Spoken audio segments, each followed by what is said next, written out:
Koski refused to let the rage take him until he made it to his room. Then he turned and punched the wall so hard he put a hole in it. His knuckles smarted, but he didn't fucking care. He hit the walls again and again, feeling a wordless scream build up inside him until he finally let it out, roaring as he struck repeatedly, mindlessly beating at the structure until he realized with a mix of horror and satisfaction that he was leaving crimson streaks on the walls. He stopped hitting it long enough to consider his knuckles. Several were bleeding freely, while others looked raw. The pain felt grounding, almost. Fuck if he didn't wish it had been Adachi's face and not the wall that had gotten his knuckles all busted up like this. With a growl, he ripped off his shirt, a comfortable burgundy button-down that he'd worn with charcoal gray jeans and a black jacket. He crumpled up the shirt and crammed it into the trash can. His jeans followed it, and a moment later, so did his underwear.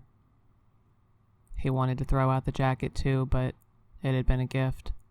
From Kirishima, his best friend had a matching jacket, and he'd bought them so they could dress like best friends. Bakugou had mocked him incessantly for that, but he'd also taken to wearing the jacket regularly on his days off and couldn't bear to part with it. He could just pretend that it hadn't been part of the fucking Adachi outfit. The rest of it was in the trash, though, and he was never wearing any of it again. He made his way to the bathroom, turning the shower on and wincing as the spray hit his raw and bleeding knuckles when he checked the temperature. He wasn't sure how the hell he was going to explain the busted wall. Surely they wouldn't bring him back for another mandatory residence because of a busted wall, right? He began shaking, fury sinking deep into his bones. They wouldn't fucking dare, would they? Fuck, he didn't know. The water was going to get cold if he waited much longer. With a snarl, Kotsky stepped into the spray, washing himself. He paid special attention to the places which Adachi had paid special attention. After scrubbing his body until the water ran cold and he was shivering, Kotsky finally clambered out of the shower. He still felt dirty, and he knew that feeling. He'd felt it before, though less intensely, the first time he'd masturbated to fantasies of Kirishima. This was a whole other level of guilt and shame. And the worst part was it wasn't even his fault. If he hadn't been a fucking mandatory resident, none of this would have ever happened. With a growl, he pulled out the first aid kit he always carried around, carefully bandaging up his busted knuckles. They throbbed dully, a reminder of the dull pain aching in his chest too. As he crawled into bed after checking twice to make sure the door was locked, he couldn't shake the feeling that he was somehow tainted. He couldn't even lie still without feeling those phantom touches on his body, and oh, he wanted more. And that, more than anything, was what truly disgusted him. At some point, as he lay pliant in Adachi's hands, it had no longer been mere resignation that held him there. Bakugou Kotsky had been sexually assaulted, and some small part of him had fucking enjoyed it. He could never forgive himself for that. Kirishima was up bright and early, ready to pick up the 2 types of suppressants and head over to the gentle embrace. The drugstore wasn't too busy at 8 a.m. sharp. He ended up the 3rd person in line at the counter. The only confusion he got was when he explained that yes, he needed the generic in 10 milligrams and the brand name in 20. Fortunately, the pharmacist was pretty easygoing and didn't make much of a fuss about it, though he'd winked and called Kirishima a lucky bastard, which was confusing. Rather than decipher this odd behavior at such an early hour, Kirishima handed over the cash. He stashed the suppressants at the bottom of his shoulder bag, which he'd mostly brought with him for the express purpose of smuggling suppressants into a heat house. Once the drugs were well hidden beneath some random junk in his bag, he headed down the road for the heat house in question and noticed 2 young men entering ahead of him. Wow, some people were really eager to get in there. Ichiro entered the gentle embrace with a wide grin on his face, immediately spotting the clerk at a desk. "Welcome to the gentle embrace, sir," she said, her surprised tone melting into a warm hum, her eyes trailing up and down his fit body appreciatively. Apparently they didn't get many alphas that looked like him or Bakugou in this joint, if that was the reaction a body like his got. He'd never been here before, mostly because it didn't have very good ratings from what he could tell when he looked it up the day before. He could see why, though, if Omegas here were constantly losing their suppressants. The woman at the desk managed to rein in her wandering gaze with some effort. Are you here for a specific resident, or are you looking to find a partner? Kirishima considered this. Both. The woman gave him a sharp look, just this side of disapproving.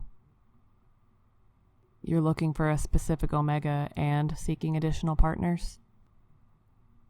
Oh, damn. When she said it like that, she made it sound an awful lot like he was trying to arrange an Omega orgy.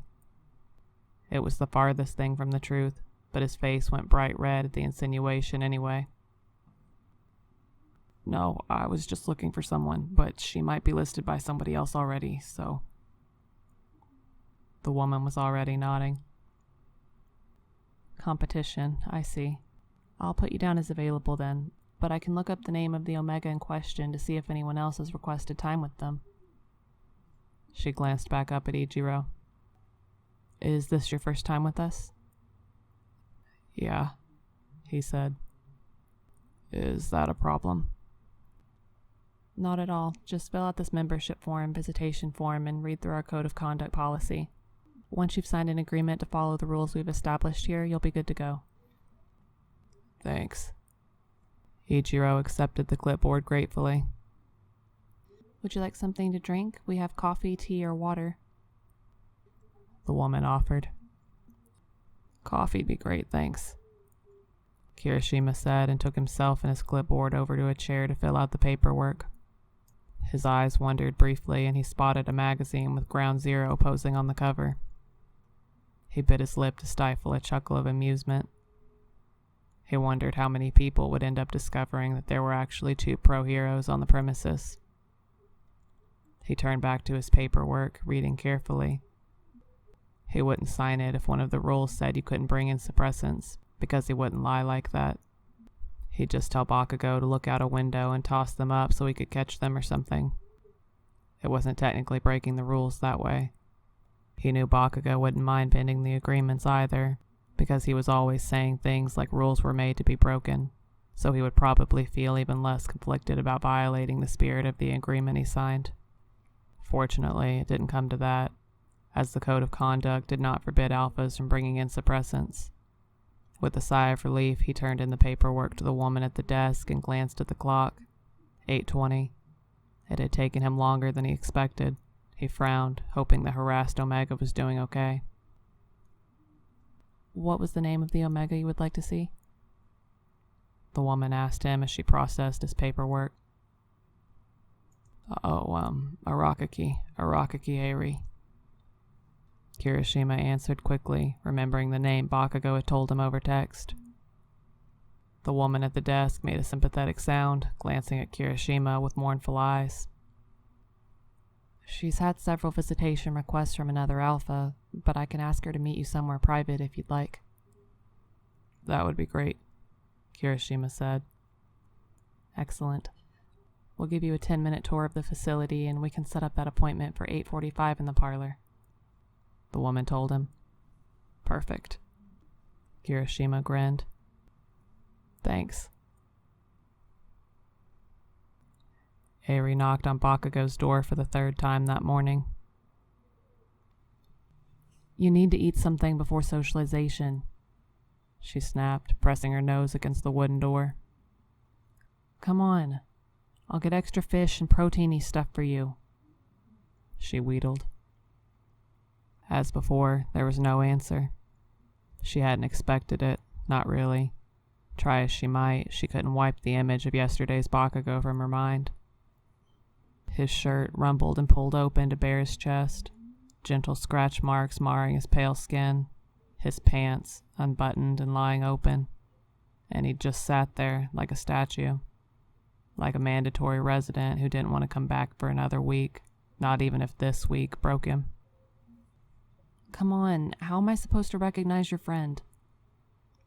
Eri pleaded. We both need pills, right? Can you at least come out for that? The lock on the other side of the door clicked, and then Bakugou was there, standing in the doorway. A sheen of sweat coated his face and chiseled arms, and he was scowling at her. "The fuck is your deal?" he demanded. Avery blinked. What? "I was in there for 2 minutes, sundress girl." Bakugou sneered, pointing at her attire demonstratively. "I had to finish my set." Your set? Avery repeated carefully.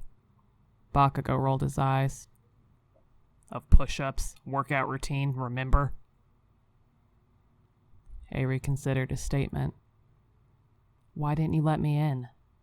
She demanded. You did yesterday. "Yesterday the door was open." Bakugou reminded her, making an irritated face. "Today it was locked." So you're not, about yesterday? Avery fished awkwardly for the right words to say, now feeling completely unsettled by his apparent lack of concern. "I face a lot of bullshit on a regular basis. I've learned to deal with it when I have the time, not before." Bakugou informed her brusquely.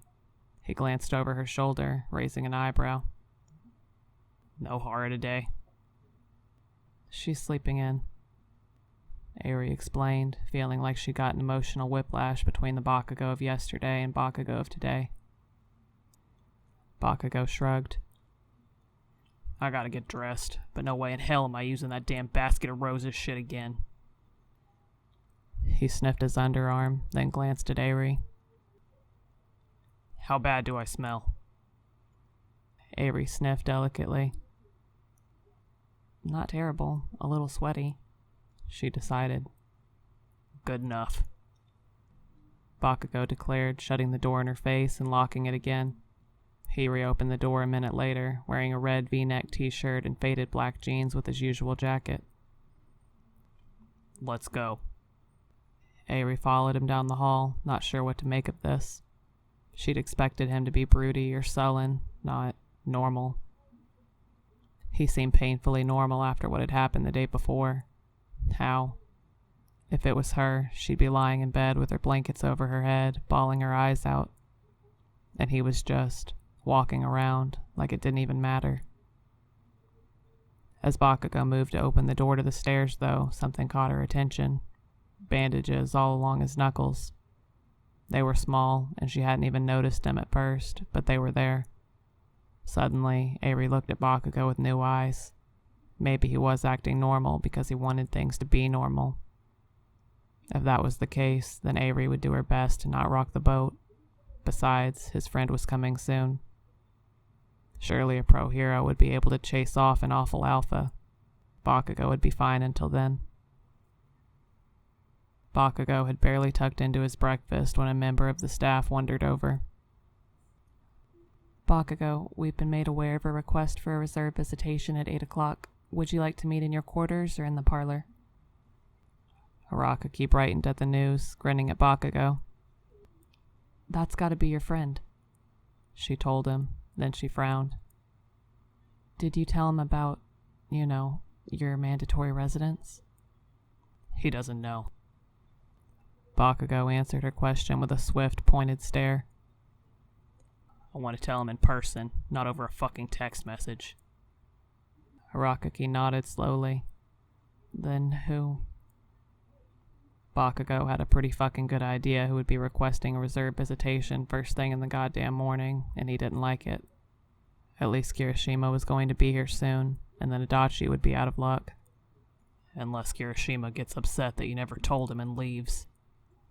The traitorous thought crept through his mind, sowing seeds of doubt. Then you'd be at Adachi's mercy again.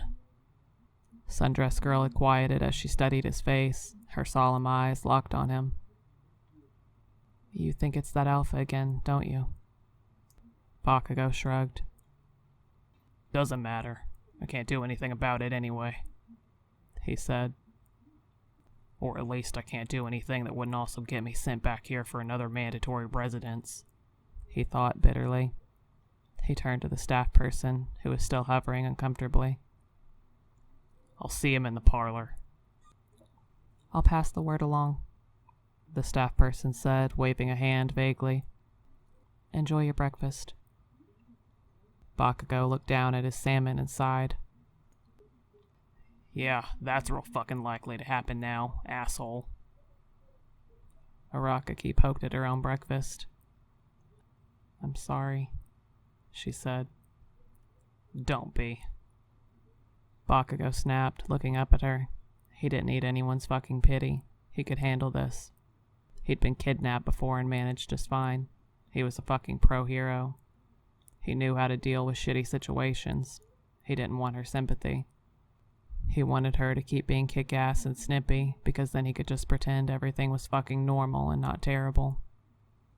With a sigh, Arakaki nodded. Right. She frowned. Wait, if you're going to be indisposed from 8 to 9, how am I going to recognize your friend and get my suppressants? She demanded. Bakugou wrinkled his nose a little. He hadn't actually considered that. If Kirishima showed up while he was still doing his damned reserve visitation, it would be useful for Arakaki to at least know what he looked like. Tugging his phone out of his pocket, Bakugou opened his photos and scrolled. He didn't have to look far. There was a picture of Kirishima waving a sparkler over his head from the fireworks festival they'd gone to a few months ago in August. He was wearing a yukata and grinning like a madman at Katsuki, who'd been the one taking the picture. He held his phone out to Arakaki. Here. Arakaki took his phone and glanced at the picture. Oh my god, he's adorable, she said, then gasped. Oh my god, it's Red Riot. She looked up at him. Your amazing alpha friend is Red Riot? Who the hell are you? Oh my god, how do I get a friend like that? Damn. She was teasing, but Katsuki wasn't particularly in the mood at the moment. I'm ground fucking zero, he reminded her. That's how I get a friend like Red Riot. Arakaki scowled. I knew I shouldn't have gone into accounting, she grumbled. You never meet any hot chivalrous alphas in accounting. Bakugou rolled his eyes. You got that right. Guess you better find an interesting hobby to make up for it. Arakaki made a face at him, handing his phone back. Well, at least I'll know for sure what he looks like, she said. I can't believe I'm getting a personal suppressant delivery from Red Riot. Believe it, Katsuki replied with a smirk. It's happening.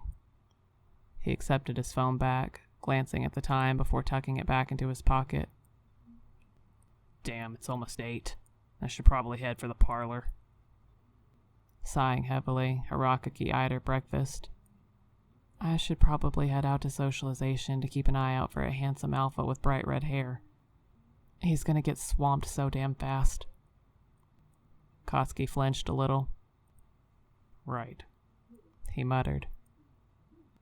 He always said that Omegas and Heat Houses would be real clingy with him. Yeah, because unlike you, he doesn't look like he eats rocks for breakfast and would break you into bite-sized pieces just for daring to speak to him. Arakaki pointed out. You're something of a sourpuss, you know. Bakugou didn't dignify that with a verbal response, choosing to let his middle fingers do the talking. Arakaki just laughed at him. You see? She cackled. That's exactly what I'm talking about. With a growl, Bakugou stood, taking his tray with him. Whatever, you seem okay with me. Yeah, well, what can I say? You grew on me. Arakaki told him, standing also.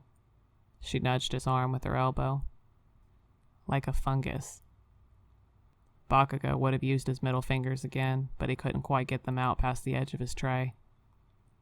Fuck you, he told her in a conversational tone. Arakaki deposited her tray in the cleaning area, extending a hand and taking Bakugou's too. I'd rather fuck your friend. She shot back with a wink. Yeah, me too, Bakugou quipped. Too bad that's not going to happen for either of us. Arakaki shrugged lightly. Who knows? Miracles happen. Not to me. Bakugou told her, turning and moving across the cafeteria. I just end up dealing with more bullshit. Arakaki nodded thoughtfully. Well, I can still hope, she said. Stay safe. She struggled for adequate parting words. Don't accidentally murder the asshole Alpha, she said, settling for sage wisdom that Bakugou could probably use in that moment. Yeah, Bakugou replied. I won't. Not by accident anyway. If I murder him, it'll be really fucking premeditated. Arakaki swallowed hard, looking a bit more serious than she should have, considering Katsuki had been aiming for a teasing tone of voice. I don't doubt that. He snorted at that and left the cafeteria, headed for the parlor. He'd been joking, mostly. Still, if he was going to murder Adachi, he'd have to be certain it couldn't be traced back to him, so it would, by necessity, be a very premeditated murder. Funny how the longer he spent in this damn heat house, the more he could justify such an act to himself. He really needed to get out of this fucking place before it turned him into even more of a goddamn monster. And in here is the parlor, the young man with dark hair told Kirishima, indicating the room with low lighting and 2 or 3 couples already present. Wow, they really weren't wasting any time here, were they? This is where I'd be meeting for that reserved visit, right? Kirishima clarified. Yes, unless the Omega in question requests a room visit, the staff person answered. Okay. Kirishima nodded. That makes sense. His eyes scanned the room once, and he froze suddenly, realizing that he recognized someone in the parlor. It was the Omega that sent him a video from Bakugou's phone, and he was... Oh, damn. Kirishima felt his stomach shrivel as he realized that the Alpha in the chair, head tilted back, eyes closed, was none other than his best friend, Bakugou. Kirishima forced himself to look away, hating the way his heart clenched in his chest. It was none of his business if Bakugou was enjoying the attentions of a slender, brown-haired young man. He was here to help a harassed Omega, not to disrupt Bakugou's rut season. He could do this. He'd just meet with this Arakaki person on the complete opposite side of the parlor. Surely that would work out fine. He could avert his eyes like he was doing now and just pretend nothing was happening, that his heart wasn't slowly breaking. And this way is the socialization room. The staff person was already moving on, and Kirishima was more than happy to follow. Is there any way I could have that reserved visitation take place in the socialization room instead? He asked the staff person. The man frowned a little. I've never been asked that before. Usually a reserved visitation is to ensure privacy. We can't ensure privacy in the socialization room. That's okay. I don't really need a lot of privacy. I just wanted someone to introduce me to Arakaki, that's all. Kirishima explained. You need an introduction? The staff member was looking at Kirishima with utter confusion. How do you know her, then? I don't. A friend knows her and gave me her information. Kirishima fumbled for some sort of explanation, but everything his mind jumped to sounded stupid. He was a terrible liar. He really shouldn't have even gone down this avenue in the first place. Oh, a blind date? That's sweet, the man said, a small smile tugging at his lips. We don't get many of those here. I'd be happy to introduce the 2 of you. Right, thanks. Kirishima practically yelped, feeling a wave of gratitude towards the staff member. He wouldn't have to go to the parlor after all, and he could still arrange a meeting with Arakaki without having to worry about suspicion. Everything was going smoothly, except for the part where Bakugou was getting morning menstruations from a cute male Omega, and there went his good mood, sinking down into the depths of despair. He tried to shake himself out of it. It wasn't very manly to just give up right away. He told himself he would endure this. And besides, he still needed to confess to Bakugou, even if it was a meaningless gesture at this point. Since our tour ends here in the socialization area, I can go find a Rakaki for you, the staff member offered. We have some beverages and snacks over on that side of the room if you're interested. Thank you, Kirishima said. I think I'll just stay here for now. He glanced around anxiously, noting the number of eyes that had landed on him as they pushed through the double doors. I'll be right back, the young man offered him before gliding off across the room. Okay, so now Kirishima just had to avoid contact with every single Omega in the room until that guy got back. Shouldn't be too hard. Maybe he could try and look intimidating. That might make him seem less approachable. He tried to make a serious face, like he did when he faced down villains. It seemed to work, at least at first. Then a young woman wandered over. Hi there, she greeted, tossing curls of glossy black hair over one shoulder. I'm Emmy. I'm gay, Kirishima answered frantically, willing his nerves to settle. Emmy blinked twice. Oh, okay. It was nice meeting you. She tossed over her shoulder, flouncing back across the room. Someone cleared their voice from behind him.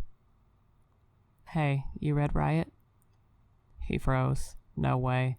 He couldn't have been recognized that fast. Spinning around, he saw it was another girl. This one had long brown hair and was wearing a floral dress. She had a glint of mischief in her eye that Kirishima might have appreciated another time, but usually in heat houses, mischief meant that Ichiro was in for an awkward time. I'm gay, he said again, but that didn't seem as effective this time around. Congratulations, the young woman drawled and extended a hand. I'm a Rakaki. Bakugou showed me a picture of you this morning. All of the tension in Kirishima released in a whoosh of breath he hadn't realized he'd been holding. Oh, good, he said, fumbling for his shoulder bag. I thought the staff guy was going to find you. He's the one that sent me over, Arakaki explained.